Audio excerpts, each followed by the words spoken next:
Today we're asking the question, where is the goal? As in, where are we headed? As in, what are we aiming for? Where's that stake in the ground that we're driving towards? For context, I spent about 15 years of my life pretty deep in Christianity, and then another 5 years, maybe 3 years, pushing really hard into the more Eastern religions, Buddhism, Hinduism, that sort of thing. And then my first 15 years of life, I don't know if this all adds up, was more just pure science, scientific materialism, basic atheism. So from those, where are the options that we get of where the goal is? So Christianity, for me, after studying East versus West, I see Christianity and dualism and the Western world as being fundamentally intertwined. So what is dualism? What is non-dualism? Basically, the idea of dualism is that there are separate things, there are separate realms, dual, two. And you see this in Christianity. You have my spirit is willing, but my flesh is weak. You have the earthly realm and the heavenly realm. The idea of the supernatural. What is supernatural?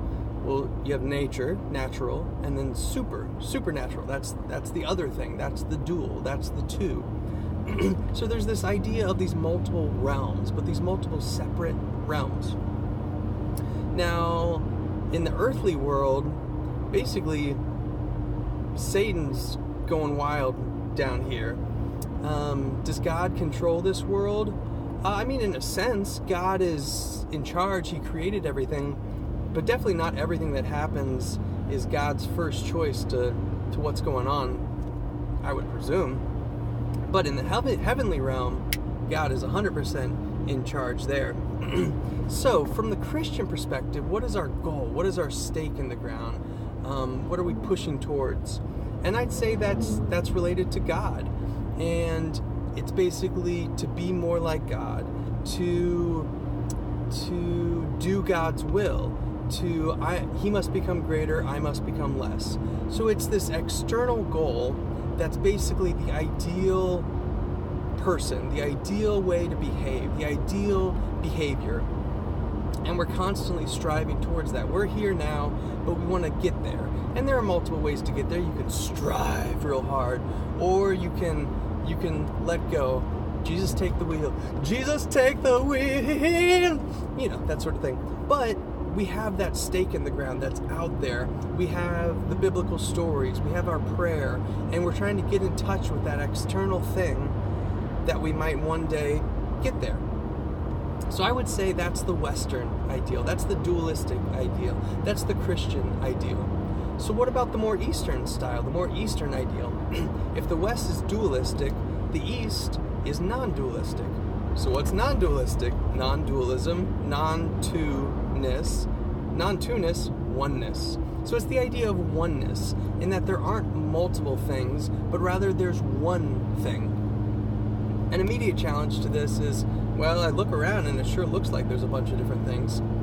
And yes, Buddhism has the idea of the world of forms, that there are many forms, in this world, and that we see and this and that. But if you want to break it down and get down to the grit of it, what really is there in this world? If you look at your body isn't just one thing. It's a bunch of cells, it's a bunch of parts, and within those cells, it's a bunch of subparts, atoms. Within those atoms, it's a bunch of subparts, quarks, neurons, gluons, all kinds of crazy stuff. So really, if we want to break it down, where do I stop this form, and where does something else begin? Where does the world around me begin? And already, if you push on the edges, you can start to see that it's a little bit up for debate what we're talking about here. The air around me, is that me? No. But what about when I suck it in and now it's inside of me? Is that air that's inside of me? Me?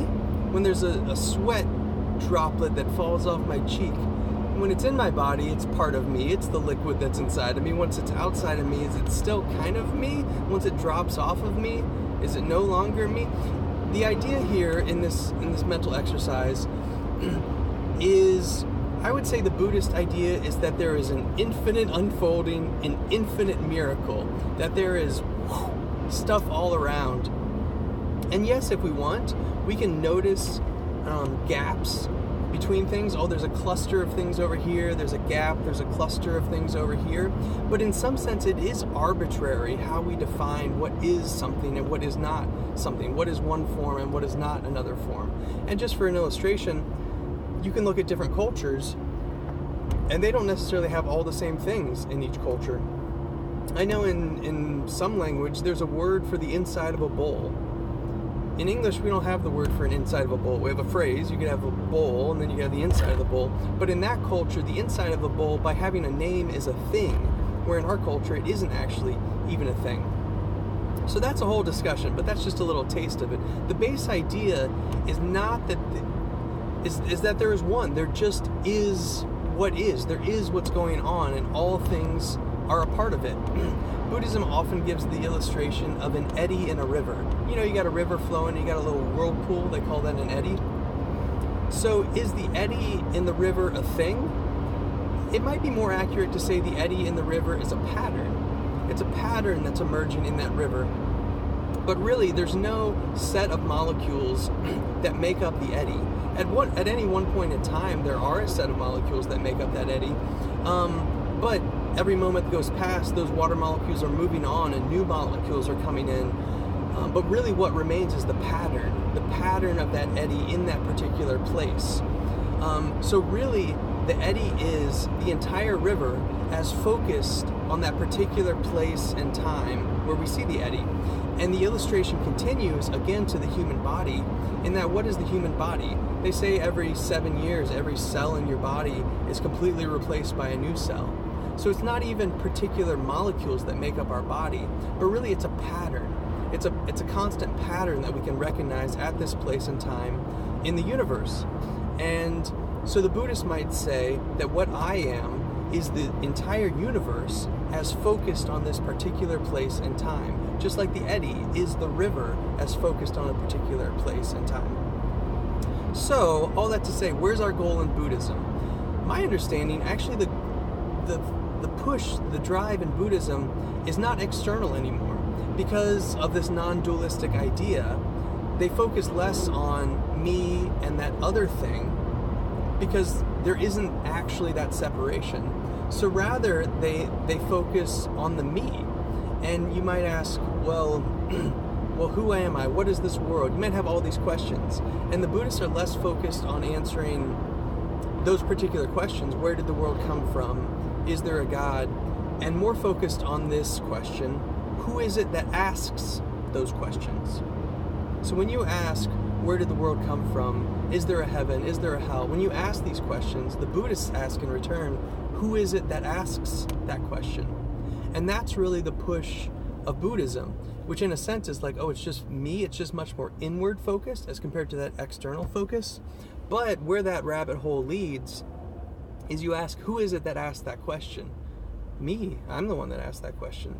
But keep going, who is that? What is that? What is the me that is me? And really, to skip ahead a little bit, where that leads is a widening perspective of what is me. From this small little thing that's me to, oh, really?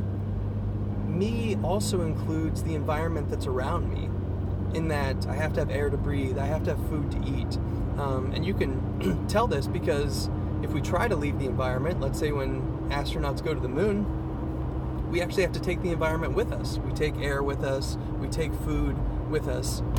And so you can ask the question, anytime you find something, if there's another thing with it, and they can't be separate, if to have one you have to have the other, it could be argued that actually they're one thing. If they're inseparable in that sense, can we really call them separate things?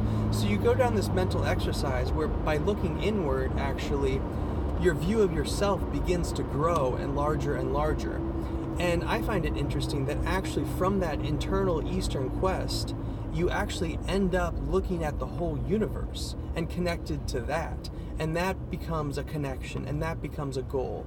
So the kind of trick I'm trying to think about here is that in the Western sense, for me, it was much more you set this external stake and you try to move towards it.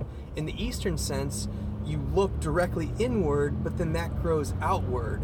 And so it in a sense can be two different ways to get at the same thing. In the end, you have this kind of eternal, global, universal perspective, but they come at it from different ways.